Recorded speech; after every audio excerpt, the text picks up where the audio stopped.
Really, the first thing I Okay. wanted to share with you that popped out to me about your particular response was, out of every other, I mean, literally, Anita, every other single person that answered this, they all answered with the question about, tell me about yourself in your own words.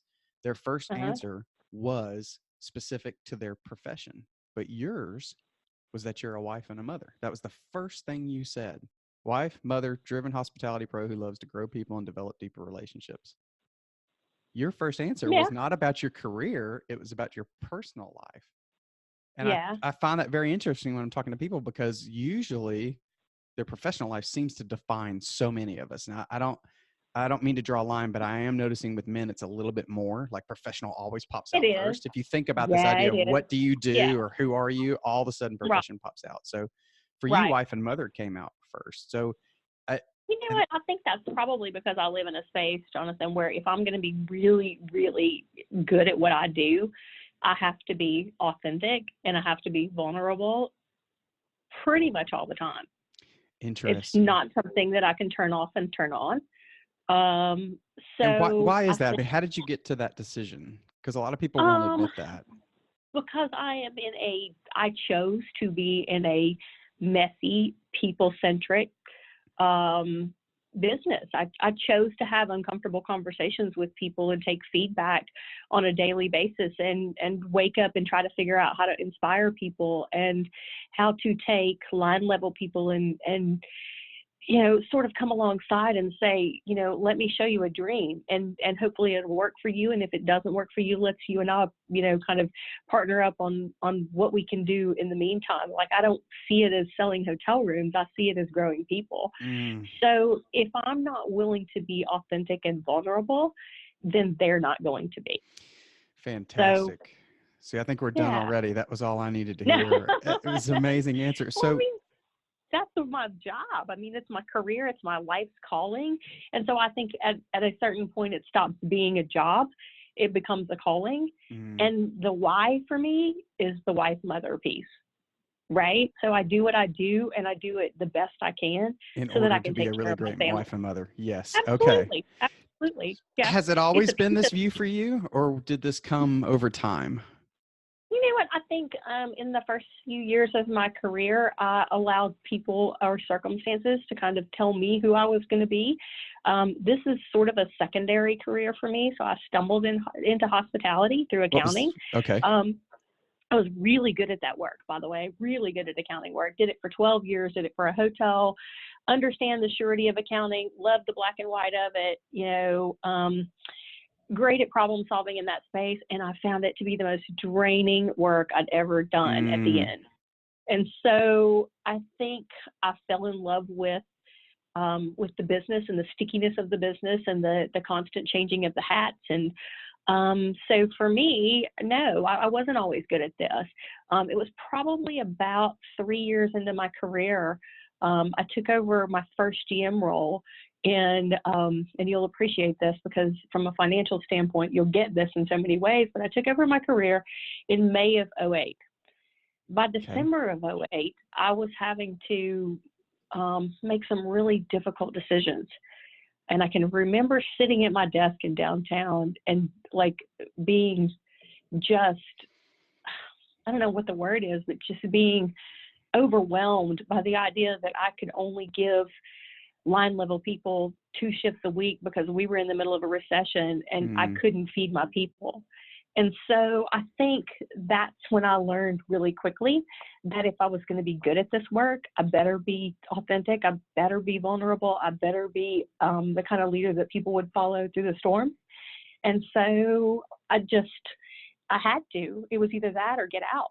I had to learn how to sell hotel rooms. I had to learn how to inspire people. I had to learn how to fill gaps for them. And I think probably that was the most powerful thing I'd ever been through was that challenge of saying, and I can remember Shayla sitting me down and saying, you're a really nice girl, But if you can't figure out how to sell hotel rooms, we're probably going to have to go a different direction. Mm. And for me, it was very clear that the only way I could feed my people and take care of them was to get good at all the other stuff, to get good at talking people into, doing things that they didn't want to do, and get good at filling the gaps. And in the meantime, I better get good at being a brand. And I wanted my brand to be authentic. I wanted it to be as real as it possibly could be.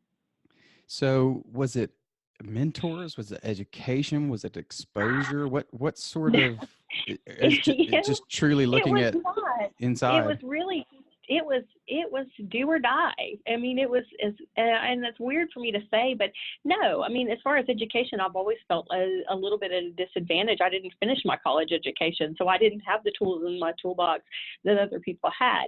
What I could do was be me the best I could be. So what I could do was go get folks to come alongside and partner with me. What I could do was be in the right rooms and grow the right people and sort of keep a team inspired and make very difficult decisions, but also try to make those decisions in a very loving way and walk people out of the building. I mean, if you've ever had to lay people off, it's probably a Right. pretty wrenching process. So I think, I had some good mentors. I had watched Ken do it at the Crown. I had good support. I had an owner that said, you know what, you're going to fail, and we know that. Try to keep it to a minimum. Try not to ruin the business, but we're going to support you and we're going to let you make these mistakes.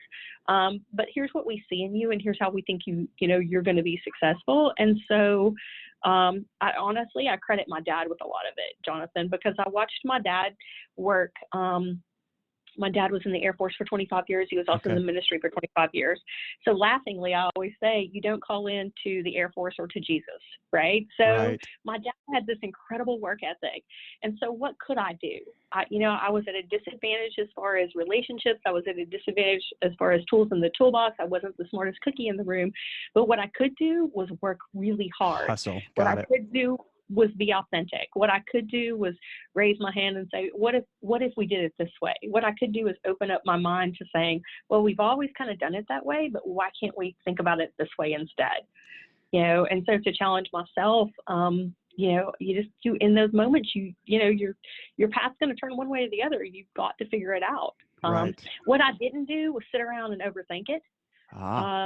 So what I didn't do was, analyze it 50 different ways, but that's who I am as a leader as well. Now that's worked well for me in some spaces and not so well for me Right. in other spaces, So I totally get that. Stories, right? Yeah, you've been So at some board sometimes meetings I'm with that me when girl. my personality's paid off, and Yeah. sometimes when it hasn't. Yeah. So, 100%. Right. yeah. And so, I'm diving off the deep end, treading water and doing the best I can.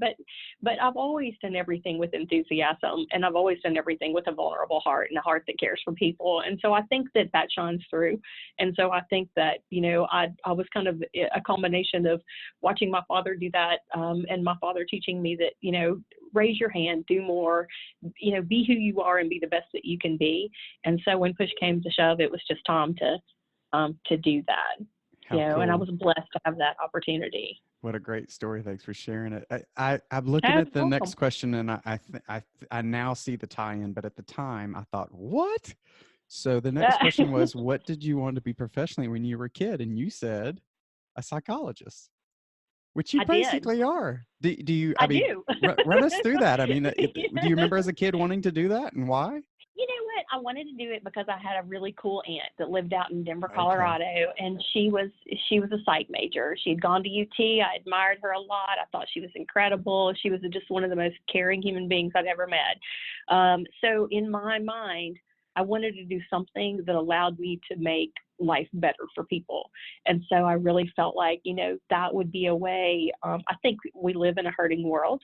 And so I had a lot of that doctrine in my life, just because my father being in the ministry and sort of growing up and believing that, that there's a higher power and that there's, but that a lot of people have struggles. And so I think I wanted to kind of be someone who could help people get better, or get to a better place even and I think as I've gotten older, that's sort of become the new reality. Is I can't help people necessarily get better. They've got to want to get better than themselves, but I can get them to a place where maybe they could examine that, or have the resources to do that in their lives. So yeah, I was 100% in. I thought that was the career path I was going to go. It was just a really cool thing I could do to take care of people. And you still kind of ended up there, which is one of the things I'm starting to learn so much is Yeah, indirectly. yeah, yeah. So You do kind of end up doing that type yeah, of so let work me for ask this sure. question then. So one of the things I've started to expose in the research is so many of us are defined by title. Like, I'm a general Hmm. manager, I'm this, I'm that. But at the end of the day, what it really comes back to is what people's skill sets are. Hmm. Do you identify with that? Is it less that you're a general manager and more that you're a people person and you're able to lead and things like that? Do you identify with that Right. statement? You know what's been really interesting about really the past, God, it's hard, 4 years. So my title changed, right? I was a GM for the first 7 years, and about 4 to 5 years ago, they blessed me with the opportunity to be the director of operations, which basically means that I'm sort of over all of the GMs. I work directly Got it. for the ownership in between them and all the GMs. And here's the funny thing. So this last year, we ended up buying a hotel that we weren't supposed to buy, and Mm-hmm. yet it was a great business move, and we did it. And so there wasn't anybody in the system that I had grown to the level that I felt like could tackle a big old beast of a hotel that needed to be coming out of a different management company. They were going to have some disadvantages right from day one. And so I dropped back into operations, and I went back into that role. I basically said, you know what, I'll be your director of operations, but I'm also going to be the GM of this hotel. And I did it for a year, and I did some things really well, and I did some things really poorly. Mm-hmm. And I think that it was probably in this second stage of my career, because I don't feel like I'm done. I still feel like my best work is ahead of me. It was really, really life altering to get humble again and to get back in the trenches and to see it differently and see how I'd grown as a leader. So I would say to you, long answer long, I don't get married to titles. It really doesn't matter to me what you call me. It matters the body of work. Mm. If I'm growing people, if people walked out of that building better than they walked in, I was able to give a really phenomenal GM, who we brought from a totally different market, comes from timeshare and not who you would think would be our candidate. In fact, didn't check off many of the boxes at all. But I was able to give him an intact team and set him up to succeed. At 6 weeks, we just last week went to a training session with the brand for 2 days for sales, which is really a lot of what you do in our business. If you're good and you do it our way, you're doing a lot of sales or managing a lot of sales effort. Right. Not dissimilar to a credit union, right? So we're Right. all there behind the scenes doing the operations piece, but let's be real. If we don't have the loans, if we don't have the shares, if we don't have what we need, then we're not good. None of it works. Yes. And so I took this kid with me. He'd been in 6 weeks with me, and he was a freaking rock star. And, that's my life's work, is to be able to take somebody and say, instead of you having to spend 6 months learning this, I think I can get you there in 6 weeks because you're the right fit for the job. And I can give you an intact team, and I can give you all these tools that you're going to be able to take that and grow your career and be successful in it.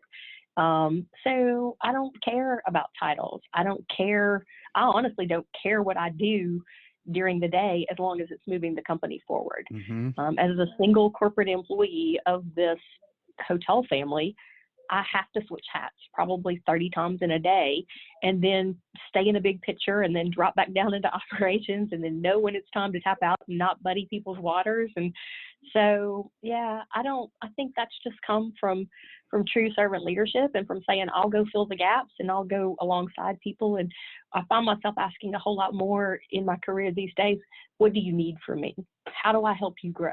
Mm. Versus giving direction. And I Right. hope that's a space I'll stay in for the next, 15, 20 years, I think is it to will help other be just people grow. knowing your personality. I don't see that changing a whole lot.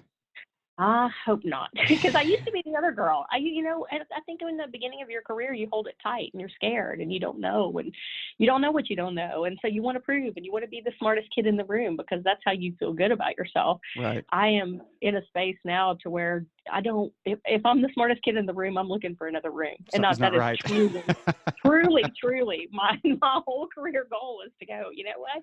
I want to surround myself with people that are smarter, brighter, faster than me. And all I want to do is facilitate for them. That's Right. it. I just want to remove obstacles. I want to help them get better. I want to be that sounding board and see what they don't see and come alongside and support them. So, and I think that's kind of servant leadership at its core.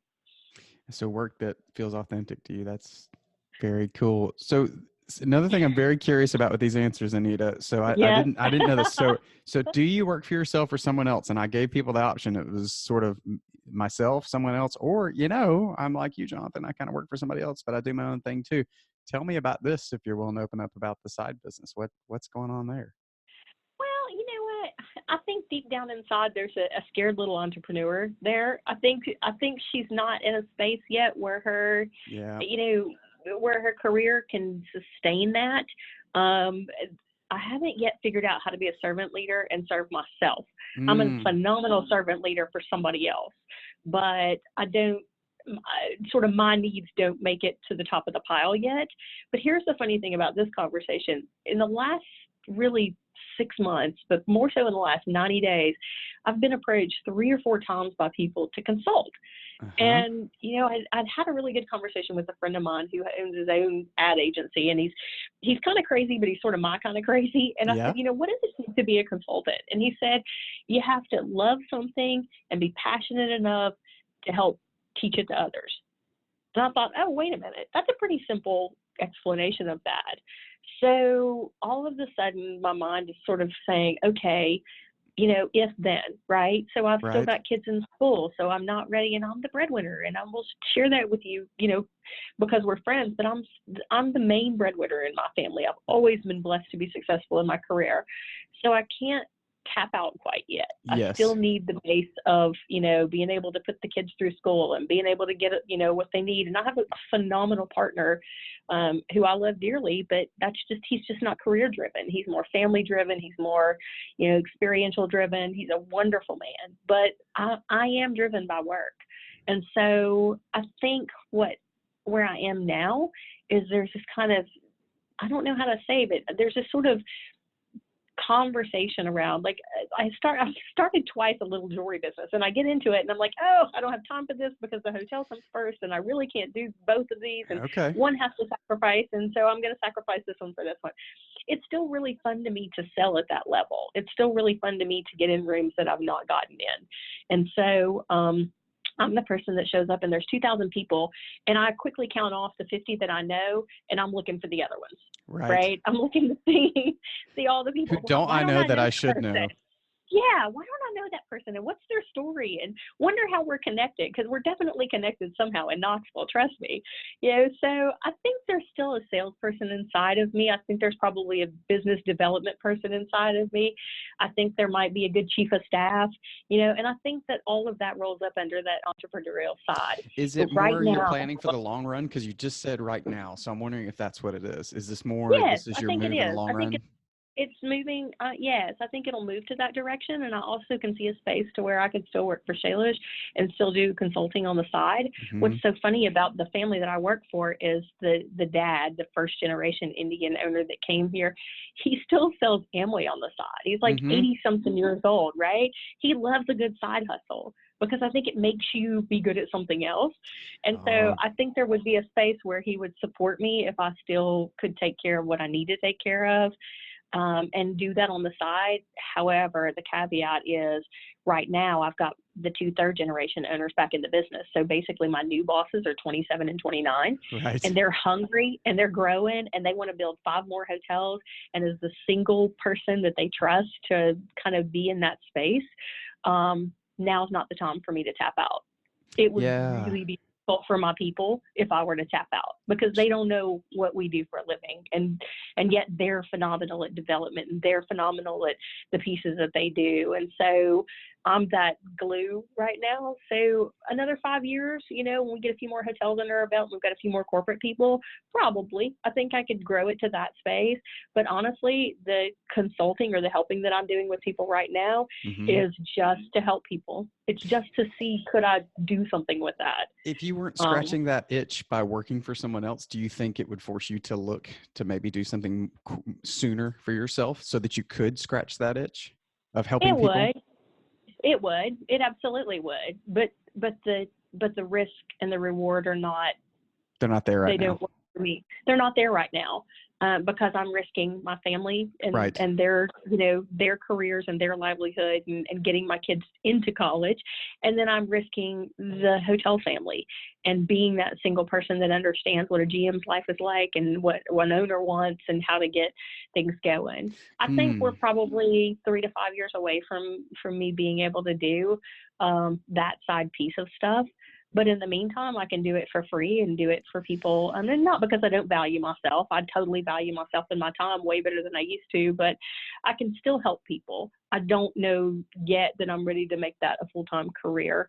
But I've got But to, you see it. I've got You sort of I see do. it out I there in see the it. distance. Oh, Yeah. I absolutely see it. The timing's not right yet. And just like in my first career in hotels, I was a hotel controller for the first 12 years. I had a sweet situation. I had small children at home. I wanted to have babies. I wanted to spend time with them.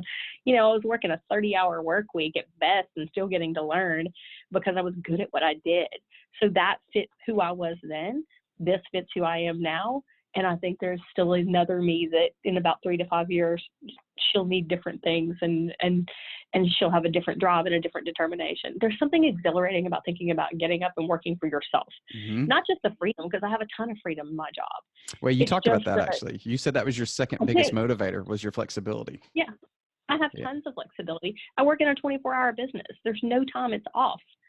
I can be on and learning anytime I want to. I spent the last 2 evenings sitting on my couch going through kind of global accounts that Hilton has because I'm getting ready to go back home and morph yet again into a whole different role. But I'm going to go back to downtown and sort of set that sales effort back up again and be the face of that hotel and be the face of the larger organization in that marketplace, because I got a guy that I want to put out there that's just not strong in that space.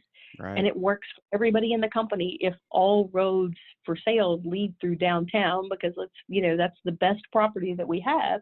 Then I can take it, teach it, grow it, hand it over to somebody else, and then be ready to go to whatever's next. Which is next is Nashville. So we're going to be opening a hotel in Nashville there. So see, there's just so many projects kind of along the way that they've kept me challenged, and it's just not, I don't know. The only caveat I would give is there's an unrest in my soul because being in that space is lonely. There's you don't have there's no champion for you. You have an ownership that's hungry for what you can give them, and then you have people that are hungry for how you can help them get there and facilitate. Right. But there's no real, and that's where I feel like I probably still need to grow in my career, is that emotional intelligence to sort of advocate for myself in a good way and sort of get where I want to go financially, and do it in a way that makes sense to me. I'm curious if you identify with the term intrapreneur, not an entrepreneur, but an intrapreneur, someone who gets to sort of act like an entrepreneur, but they're backed by a large company. Does that term So strike you? basically that's what we do for a living. Right. So the way our company is structured, when we build an asset, and when I say we on the ownership side, the Hilton Garden Inn is a great example. We ended up with a piece of property we didn't expect to get. We saw a vision of it. We tore down a terribly underperforming, horrible hotel and saw, that we can make something. I got to sit at the table and help make the decision about what we were building. So that was a big kind of fun moment. I got to take a GM who I 100% believe in out of my Hampton paper mill, who has won awards after awards, and say, you know what, in order to keep you engaged, we're going to let you grow. Now we're going to teach you food and beverage. Now we're going to allow you to run a hotel that's got a restaurant and a bar. Now we're going to, keep in mind, Jonathan, and you understand this probably better than a lot of people, we're wholly owned and operated. We don't take on investors, and we don't go into these deals with the normal 20% either. Right. So I say Shalish is a charlatan, but he's my kind of charlatan, and I love him for it. So I think that in that case, we're handing the keys. Once it's built, we're handing the keys to this young leader and saying, you know what, we're here to facilitate, we're here to support, we'll do anything you need us to do, but this is your asset. Go run it. That is totally how we're structured as a company, and I get to be part of that. I'm Right. switching all the DMs around, and I'm bringing a kid out of Oak Ridge that's not strong on the sales side, and I'm putting him in downtown, which is our strongest property, and we're getting ready to bankroll all of Nashville, which is probably double the deal that we normally do on that. But I can see what he needs to know, and I can see how to fix it for him, and yet on the surface. Uh-oh, you muted yourself.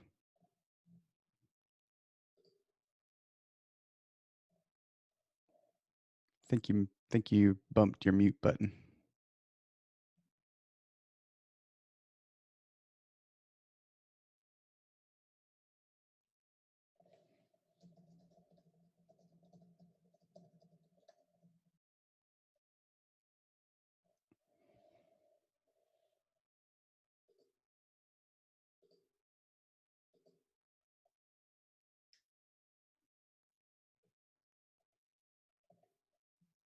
Maybe a reception issue.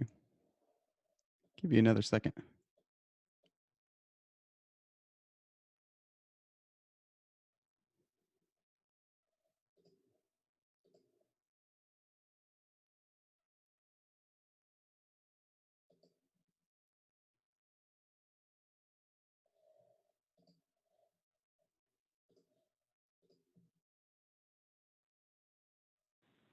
Ah, there you go. You got me? Yeah, Okay. no worries. I think it died on the computer. There's something about the two that are talking to each other, and I didn't realize that. So Okay, no anyway, worries.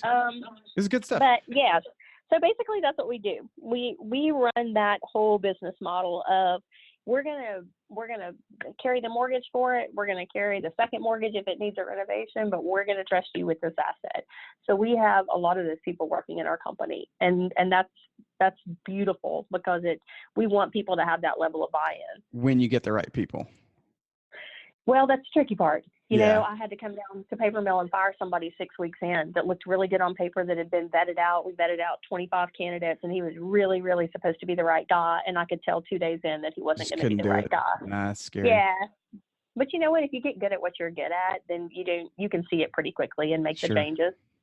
So you talked about, in the survey that you answered, I had asked, what's sort of stopping you from being a full-time entrepreneur? And it's the similar response that everybody gives, which is just fear in general. So don't necessarily talk about the fear, but I'm curious, what would it take to get past that?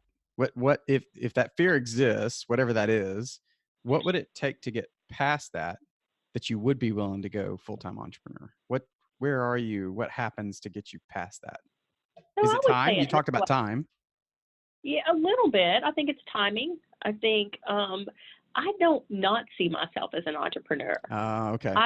All right. So maybe I'm not like longing for that piece of it. I think that there's a certain drive behind that somebody says, I want to start and finish, and I want it to be about me, what I do. I am an entrepreneur. Okay. I chose Fair to enough. partner with a developer that doesn't want to do what I do. So let me flip it then. I'm better number two. Yeah, no, it's perfect. So that's very insightful. What does it take then for you to go full-time AnitaHill.com? Or Anita Lane. I'm sorry, I said Hill. No, I knew what you meant. I get that a lot. That's hilarious. So I think that I don't think it's an either or. I think I have the work invested in this company to where if I choose to do that, there will be support for that as well. I think that timing is everything. And so we're in such a growth space right now.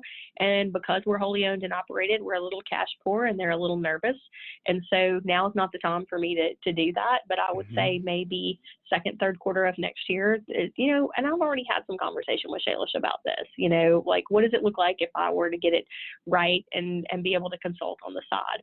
Their fear is in losing me. And so, I think I would have to sell it the right way, and they would have to understand it doesn't have to be an either or, but I also think that they're smart enough to know you won't keep me by keeping me. You know what I mean? So right. I think it's just a matter of the timing of that. And there's definitely been some conversation around that. What I struggle with, honestly, Jonathan, is that the brand, the me brand right now, it has to be used to take care of the company. Mm-hmm. When the company is a little more financially stable, then I feel like the me brand can be a little more mine. But right now I need to be the face of what they need me to be the face of, because there's so many people counting on me to be successful. Yeah, I think that's what I space. love about this conversation the most is just your buy-in to the company. I got to build it, man. How many people hand you an asset? And I was, Right. listen, I was young and stupid. And he took a chance on me and said, you know what? I'm going to build about a $12 million asset, and I'm going to hand this kid the keys. Now, there was another girl that opened it up, and she flashed out at about 18 months because her life got ahead of her, and she just couldn't. It's a very draining business. It can be really, really, really tough. To run a 24-hour business and then try to have a family and then try to be, kind of what you need to be to everybody emotionally. But I knew I could do it. And so he let me help create all of this. And he comes back on the regular and says, I wouldn't have any of this if it wasn't for you. And that doesn't mean every day that since then has been roses, not by a long shot, especially Right. trying to teach kids what they own and how they do stuff. But growing them has been fun as well. So how many people do that for you? Yeah. He doesn't he wants to do what he does, which is go find it. And I guarantee you, wherever he's sitting right now, he's looking at property on his phone and saying, Right. what next? What can I do? What can I do? And he's like, holy cow, she's got to be able to figure out how to put the right people in it and how to sell it. And does it work in this market? And what are the demand generators, So I am an entrepreneur. I'm just an entrepreneur in my space. I love it. I don't feel like I work for him. I work with him. I cast my lot with him every single day. And I don't have to. I've had job offers just like you, Jonathan. I've had job offer after job offer after job offer.